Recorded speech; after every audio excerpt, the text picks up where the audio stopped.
I'm Colt Stevens from C. Stevens Gunworks, and today we're back with the part 2 for your pre-FFL application. We're going to go through the steps that I went through to send in my application. An announcement is also in there. I have submitted my FFL application that is in the works, and today I'm going to go through what I did to submit it and everything that you can do as well if you are wanting to pursue your FFL. So let's get into it. I've got an outline drafted up, and we will talk about each step that I covered along the way. All right, so when I left off on the last video, I was at the point where I needed to obtain my fingerprint cards. So what I did to do this, I contacted the sheriff's office. I just called their non-emergency line, of course. And I said, hey, look, I'm trying to apply for my ATF federal firearms license, and I need to be fingerprinted. In the county in which we live, I get that that's not a very common thing. So at first they didn't really know where I needed to go. Eventually I got talking to the right person. They wanted me to go down to the local jail, and they had fingerprint cards there, and they were able to help me get what I needed. So here we've got the fingerprint card form is I think it's an FBI standard style form FD-258. You're going to need 2 of those. I went ahead and got 4 in case I ever needed them in the future. It's a good thing to have, like, if you're an individual, you can use those same forms for, like, NFA applications or general ATF. Anytime a fingerprint is required, like concealed carry applications, you really need something like that form, the FD-258, to submit your paperwork. So it's good to have a couple extras on standby. I don't think they charged me anything when I went to the county here. And another place where I live, they did charge, I think, $5 or $10 per card, but here there was no charge. So anyway, the FD-258 is the form that you will need to submit with your FFL application. Minimum 2. You got to send 2 in the application packet. One, I think, goes to the ATF itself. The other goes to the FBI for your federal background check that's required as part of your application. So you're going to need 2 cards.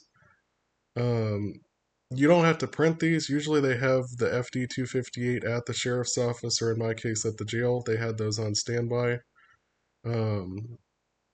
So you don't have to have them. You can order them from the ATF. They will actually give those to you for free if you order it. I think it's some kind of document, federal document ordering site that you get them from, and they just ship them out to you. They took my fingerprints. They had a machine there. They just kind of like roll your finger over the thing. It took a little while. It was like 30, 45 minutes to do the whole thing. But that was fine. I was just happy to get it done in the same county in which I reside without having to go outside of the county. Now, a couple points I want to mention that are not on here. So I already have electronic fingerprints. They do not accept electronic fingerprints at the ATF. I don't know why they don't do this. They do for NFA applications, but they don't for the FFL application. It's probably just because they haven't modernized it. They want to keep it the same process. Maybe this will change in 2026. This is my experience in 2025. You have to have physical fingerprint cards, FD-258. They won't accept electronic ones. And I got those through UPS. There's a service that UPS offers. I think it's, hold on, I'll double check. The service is called UPS Print Scan. That's who I got my electronic fingerprint files from. But like I said, that does not make a difference for the FFL application itself. I would recommend you get those separately, though. Moving on, the next one is your 2-inch by 2-inch passport style photograph. What I did, and I don't know if this is the accepted thing, I just took my driver's license, scanned it, and then cropped it to 2-inch by 2-inch with the picture. That seems to have worked just fine. I can't speak that that's the official answer for how to do this, but that worked for me.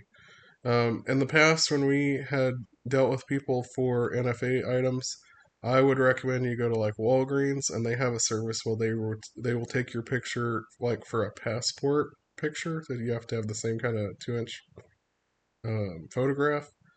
That's the official way. That's what they recommend. That was like 25, $30, I think.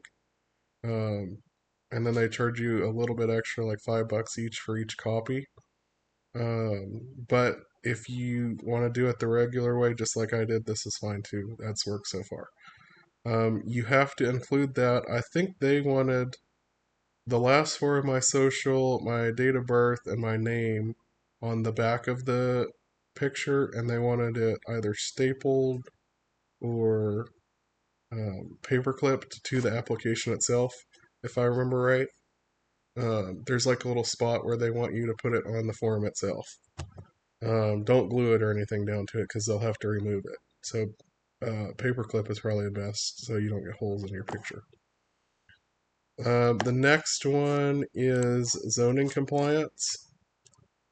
So this one is what took me the longest time. So we're going to get into a little bit of a rant here. So my zoning, you would think when you're doing the zoning for this business that this would just be like, oh, let me call up the place like city hall or county government and say, hey, I'm just starting up my business. I just need a little note that says I'm in compliance with my zoning. Hey, that's fine. Just shoot me back like a one-line email. Well, this is what took me the longest amount of time out of the whole FFL application. So, and it's a little bit funny because people didn't understand what I was asking, and I had to say it in like 2 or 3 different ways that I just needed confirmation that I was in compliance with my zoning. I didn't need them to investigate the whole business structure. I just needed zoning compliance confirmation. So let me start with the first step I did for this was when I was getting my business license at the county clerk's office, I said, hey, who do I talk to for zoning? He said, oh, you really don't need any kind of zoning for a home-based business. I should be good to go. But I said, like, I got to have written authorization for the ATF. They won't, if they come interview you, 100% you have to have some kind of document that says you're in compliance with your zoning ordinances. 1 second. So moving on from the county clerk, he gave me a couple different names to track down this zoning compliance document for. We live in the county, not in the city, so we had to talk to county government. I tried the mayor of the city. He was actually able to, well, I didn't talk to him directly. I talked to somebody on his staff. She pointed me to the city building inspector, but I don't think he would have been able to help me because he was for the city and not the county. He never returned my calls, emailed, text, never heard a word back. But I don't think that was the right person to start with anyway. Left you a voicemail, um, never heard anything back. That was fine. So that was my first brick wall. Didn't get anywhere there. Um, Called back at the county um, mayor's office, and they said I would have to talk to the mayor. He could write me a document. Um, they were great. I just never ended up having to get in contact with them. I'm sure they could have probably helped. But what I ended up doing was I went on our county government website, and there was I think there's like a zoning commission for the county. And most of all this applies just for the city. Like, this is way overkill for what I needed. I just purely needed a document that says I am able to operate C. Stevens Gunworks from my home-based business location. So all of this is like a little bit ridiculous that I had to go to this much trouble. But anyway, I reached out to, um, I believe it's called the First Tennessee Planning District. I could be wrong. Don't quote me on that. That may not be exact. The guy I talked to, his office was in Johnson City, which is a couple counties over. But he was like a level up from the zoning department for just the county. But he actually wrote me a little document that says he looked into the business. He said, I'm in compliance with all the zoning. I don't have physical customers coming to my location. It's purely just like a ship out business. Like I'm only shipping and receiving here. Sole employee. That was all it really needed to say. And he did great. He was able to do it. Took him about a week. That was fine. I was just happy any traction was getting done at all. But overall, I think I talked to 5 or 6 people, and he was the last one I reached out to that was able to get it done. And like I said, I think the mayor of the city or the county, I'm not exactly sure the difference, at least in this county, because I believe I talked to the city mayor's office, but he might have been able to do the county. Not exactly sure on that. They acted like they could help me with it. Anyway, um, the end result of all that, I have a physical document that says I have zoning compliance. But another funny thing that happened in there is I believe I reached out to, I don't know exactly who, it might have been somebody at the city or the county city hall. And like a week or two into the process, she sent me an email and said, I got your email. Here's a contact at the sheriff's office who can help get your uh, firearms carry license. Like, completely misunderstood what I was asking for. And I'm not going to name names to anybody who did this. That's not the point of this. I just thought it was funny because I spelled out like 2 or 3 paragraphs: federal firearms license application, ATF. I want to sell guns. And she thought I meant a concealed carry application, which in Tennessee, you don't even need a concealed carry really unless you're traveling outside the state. So I just thought that was silly. I didn't understand how she extrapolated that from what I said. But it just goes to show you zoning, I thought, would be the easiest part of the federal firearms license application. It ended up being a 2, 3, 4 week stumbling block, and it was the biggest hurdle to getting my license filed. So I would start this immediately. Once you have your initial big 3 documents that we talked about in the last video, start your zoning, because this is the hardest thing. Let's move on. Assembling and submitting your FFL application. So the actual document that you're filling out is the ATF Form 7. Let's pull up a picture of this document real quick. Okay, so this is the ATF application for firearms, federal firearms license, Form 7. This is the actual document you will be assembling your application on. This is, I think it was 5 pages. Yes, 5 pages. The rest of these are all instructions that we went through. So I'm going to talk about this a little bit more in detail on what some of these things mean. So in the last video we talked about I have a limited liability corporation. That's this box right here. Licensing name. This would be the LLC name, trader business name if different. Like if I've seen on some FFLs, they'll have a separate line that says the top one is the LLC, the bottom one is DBA, and then another name. Some websites have that, but that would be this box right here. Your EIN, which you should have from the IRS, talked about that last video. Name of the county. We live in Hancock County, so that's what that would be. Your address, mailing address if different. These are the contact forms that they will reach out to you when they want to interview you. Describe the specific activity you're going to be engaged in. So this would be like sale of firearms, sale of suppressors if you have your SOT, general firearms commerce. This is a federal firearms license, so you need to have some kind of statement that says you will sell guns. And they will actually terminate you if you don't do any business on this license. That's why they have this box for collector. If you're only going to be really receiving and you're not really going to be selling, that's a whole different class of federal firearms license. Um, this one, it's more like a curio and relic license. That lets you order straight to your door as long as you're not selling them for profit. Different class. Um, these are the different kinds of FFL you can apply for. So in my case, I was an 01. This is just purely selling and buying guns for profit.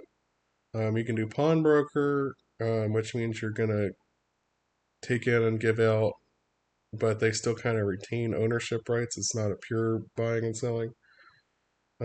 Whenever you do background checks, there's another box in that system for this through NICS. But we're not going to do any of that, so we don't have to pay that. It's the same price whether you're either one. Curio and Relic, I just talked about that. That's a collector's license. That's a reduced cost if you do that kind of thing.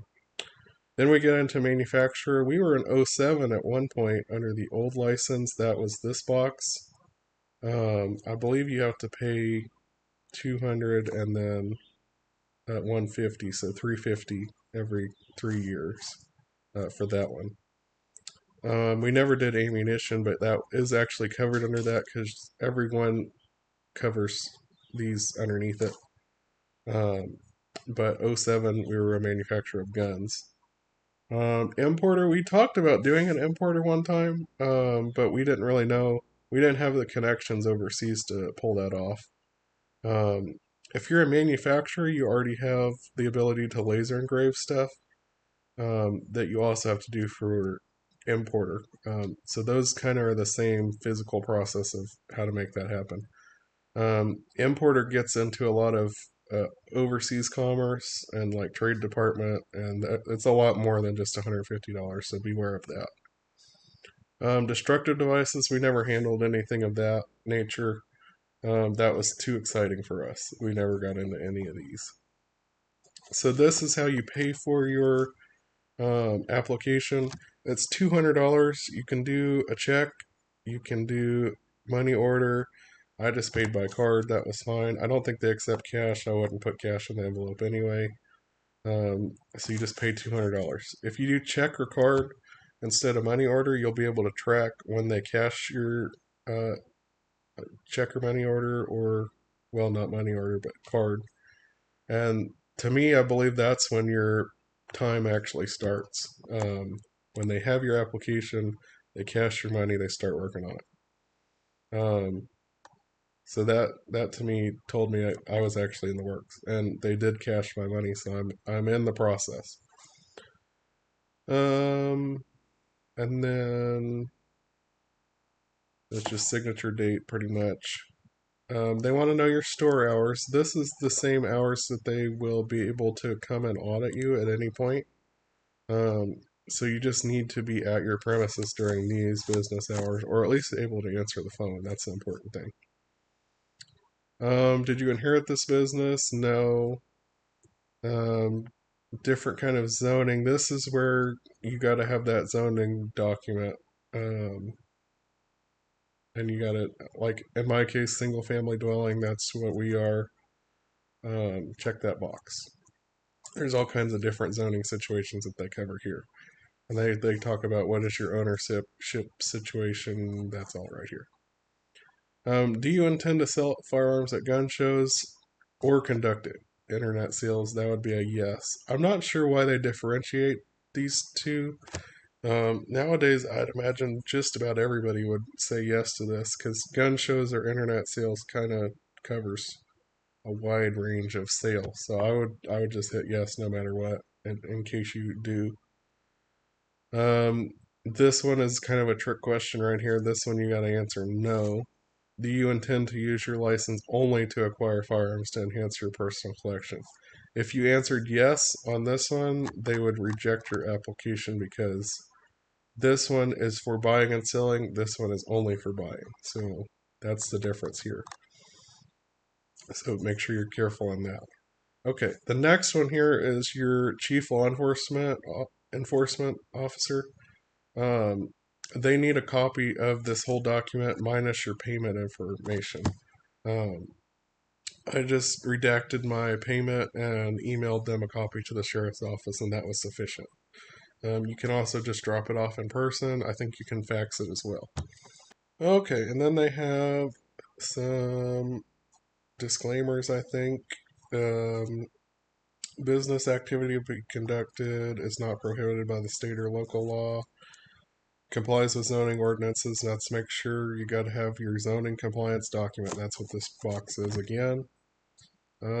Within 30 days after the application is approved, you got to comply with your state and local law applicable to the conduct of business activity. So, like, make sure your taxes are in compliance. I would think that this includes, like, fire marshal. Make sure you have your fire extinguishers if you have people coming in. I think that's what that covers. Business activity will not be conducted under the license until the requirements have been met. So, like, don't open your store doors if you have a physical walk-in store until you're in all compliance with all the rules. Make sure your exits are marked. Make sure you have proper, like, disability requirements where applicable. That's what they're talking about here. Make sure you send it to your chief law enforcement officer. That's what we just talked about. Okay, this is another topic here. I certify that secure gun storage or safety devices will be available at any place in which firearms are sold. So, they make sure that you have gun locks, trigger locks. You can also sell safes, but I think you have to by law have the gun locks and trigger locks available for free.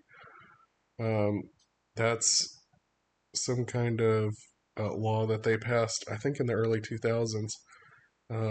They have to be available for anybody that walks into your store for free. You can't charge for them. They just got to be available on tap.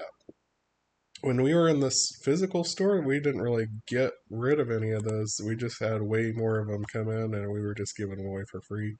But it was kind of hard to get rid of them. They just kind of collected, and we ended up with a ton of extras. So it's not a big deal. And then Part F, this application has been completed and will be submitted for each responsible person. If you have multiple people on your license, multiple officers, parties that are able to sign the forms, they each need to be a responsible person, and you got to fill out the responsible person questionnaire. That's what we'll talk about here next. Sign and date, print your name, all that. This is their section right there. Okay, so then this is the responsible person questionnaire. This is got to be completed for every person. This is where you submit your fingerprint cards, your picture. That's on this portion right here. So this was all my information here. We're not adding to an existing FFL. This is your name of responsible person. Well, actually, no. This block one, that's C. Stevens Gunworks in this case. This is your name. Anyway. So they make you go through a lot of demographic information. Pretty much the same kind of stuff you would fill out if you were buying a gun. The only big difference is your previous address is right here in block 12. Provide every address you have had in the last 5 years and the dates in which you lived at the addresses. That's the only biggest change there.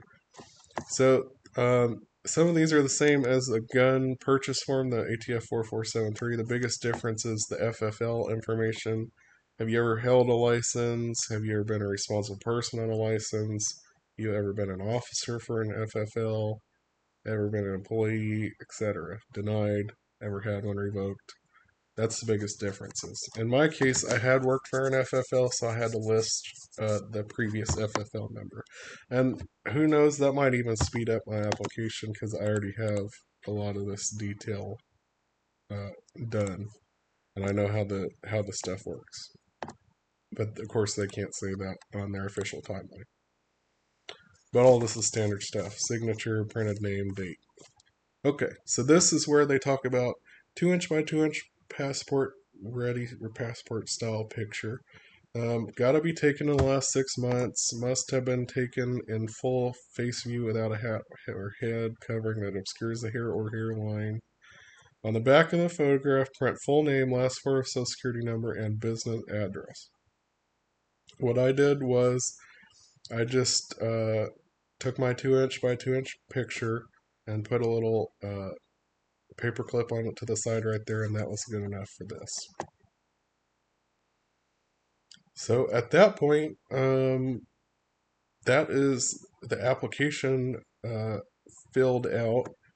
When you're applying for a new FFL, you need to mail the application, fingerprint cards, photographs, and applications fees, including a separate questionnaire for each responsible person. In this case, it was just me. To the Federal Firearms Licensing Center, P.O. Box 6200-20 in Portland, Oregon, 97228-6200. When I went to the post office to mail my application, the 6200-20, the -20 part didn't really work. So I just had to write that on the outside of the document mailer, like on the address portion. They wouldn't physically ship it. They wouldn't generate a license at USPS for the 6200-20, but it was on there anyway. So I'm hoping they'll figure that out, and ultimately they did because they cashed my money. But if you have that problem, that's what happened. So anyway, let's go back to our outline and see where we're at in the whole process. All right, so we're back on the document here, the outline. Let's talk about where we're at here. So this is what I was able to find on the ATF's website. They told me to mail my packet to Martinsburg, West Virginia. I believe this is for changes in your FFL, like amendments. When you look at the new version of the form itself, the Form 7, that's where they told me to send it to Portland, Oregon.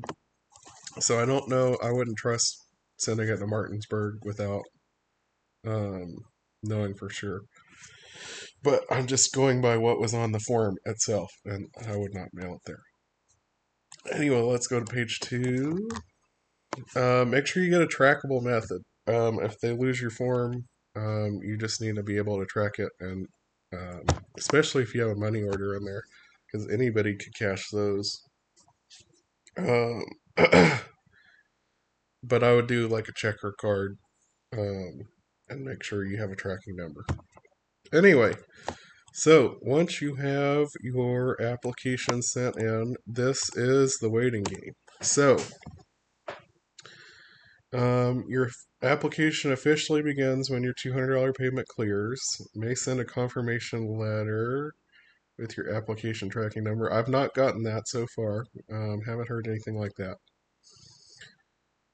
Submission to ATF interview contact, typically around 60 to 120 days. 120 days, you should have your license done.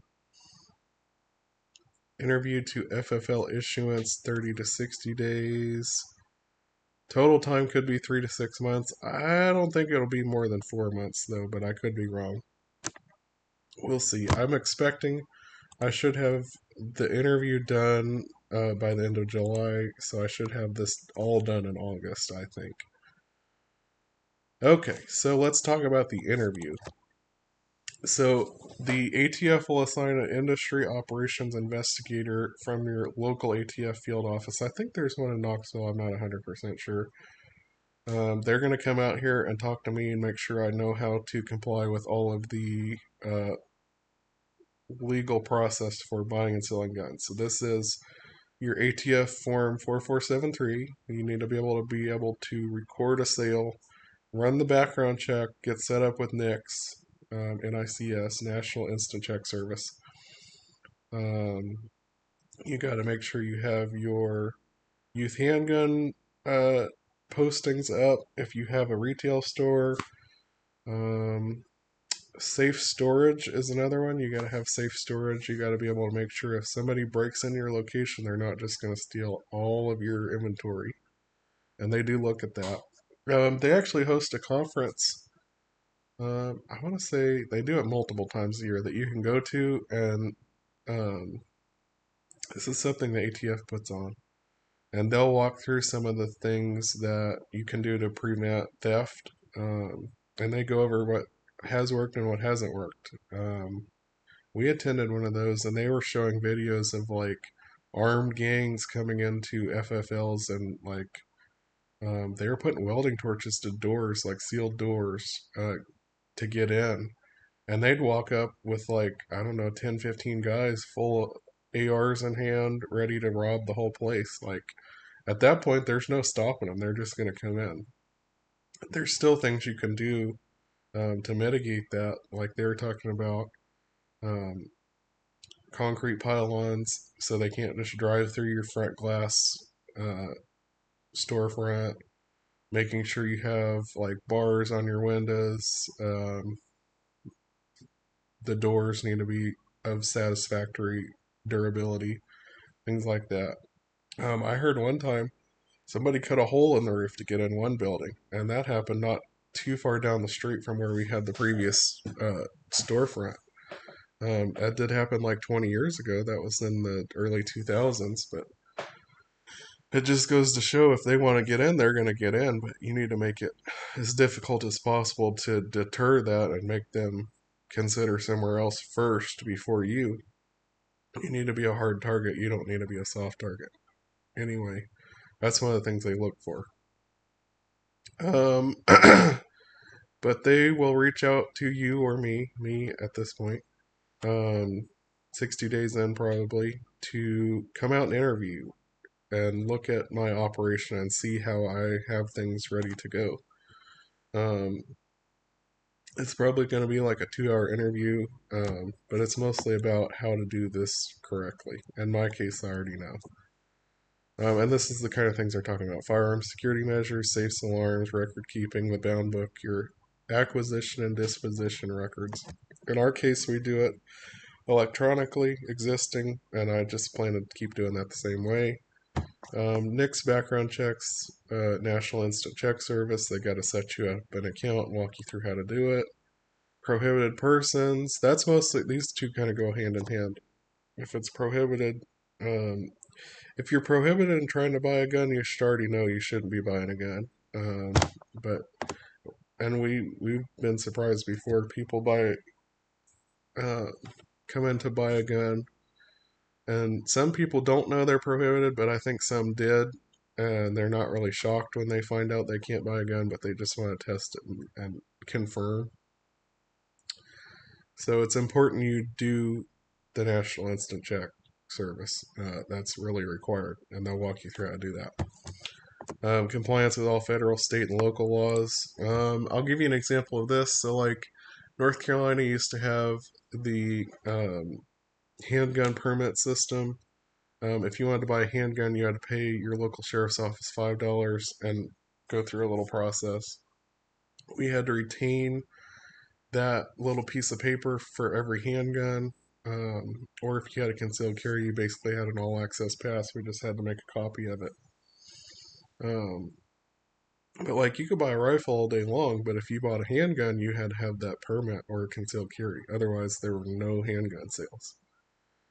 I think that was just kind of a money making opportunity, because you can just do the National Instant Check Service, which is what they do now, and have a compliant, or make sure that people are following the rules and not prohibited, which is all it is anyway. That's important. The pistol purchase permit thing was just a hassle. I mean, people would have to, it would basically kill a sale if they didn't understand they didn't have a permit. They're probably not coming back half the time. So that just made things harder. So, But that just goes to show what some of these states will put out there in front of you that you got to put up with if you want to do business in that state. So it's important to know what they're going to make you jump through hoop-wise to conduct business. Then they're going to talk about a walkthrough of your operational storage space. They'll probably look in my safes. That's all fine. When you're doing this out of your home, you need to have your business and personal stuff separate. So like I have, I do this out of the garage. So I have everything that's business related in the garage. If I have personal firearms, they're in a different section inside the house. There's no reason they need to come into my house. Everything needs to be 100% separate. And I don't plan to offer them the opportunity to come in my house. Preparation is key. Have all supporting documents organized. Be knowledgeable about FFL regulations. And that's all I have on the outline. So my zoning documents, I have all of this in a folder. Zoning documents, business license, EIN issuance number, and then Secretary of State registration. That's all in like a little folder. And as soon as they say, "Where's your documents?" I'm going to be like, "Here they are." Everything is right there ready to go. Just make it easy for them, and they'll make it easy for you, is what I expect to happen. So really, that's where I'm at. At that point, you have your FFL application, your Form 7 sent in. That's what I did. I sent it in. At this point, they've cashed my check. It's been 2-3 weeks. Haven't heard anything yet. I expect the next thing I'm just going to get a phone call that says, "Hey, I'm so-and-so, IOI, from the ATF field office. When can we have an interview?" And that's probably the hardest part from here on out. After that, it should be pretty smooth sailing. It's just a wait time. So if you're following along, thank you for watching so far. The first video had very good reception. I had a couple people reach out to me and thank me for simplifying the process. I hope that this one is just as good to cover everything, and that you're able to follow along with everything I've said. It's not an easy process, really. The FFL is kind of a difficult thing, and nowadays they're really cracking down on who needs to have an FFL. A lot of people at the gun shows we used to go to really met the criteria for needing an FFL, didn't know how to do it, and they don't make it really easy anyway. So I really think at the ATF level, they could make this process a lot easier. In all reality, like they could accept electronic fingerprints. If you've ever had a concealed carry, you've already had a background check at this level. Especially if you've ever had an NFA item, they've already got your background check on tap somewhere that they could just reutilize. So anyway, it's just a long process. The FFL, it could be a lot easier, I think. But you got to jump through the hoops that the government puts in front of you you got to pay to play. In other words, you got to pay the money.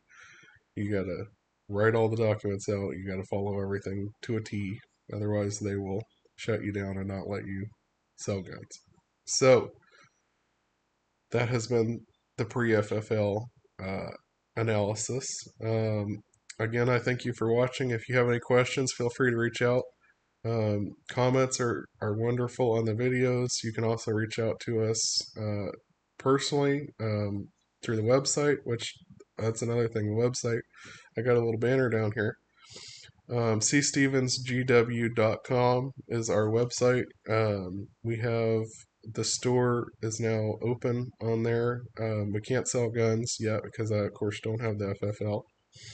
But we've got eBay and Gunbroker on there for everything you can want for the store. And YouTube is going very well. I'm pleased with where we're at with it, and I want to make more videos.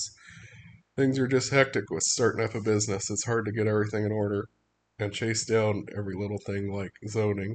Zoning was hard. So, but yeah, I appreciate you watching. We will have more content coming up soon. Thank you, and please like and subscribe.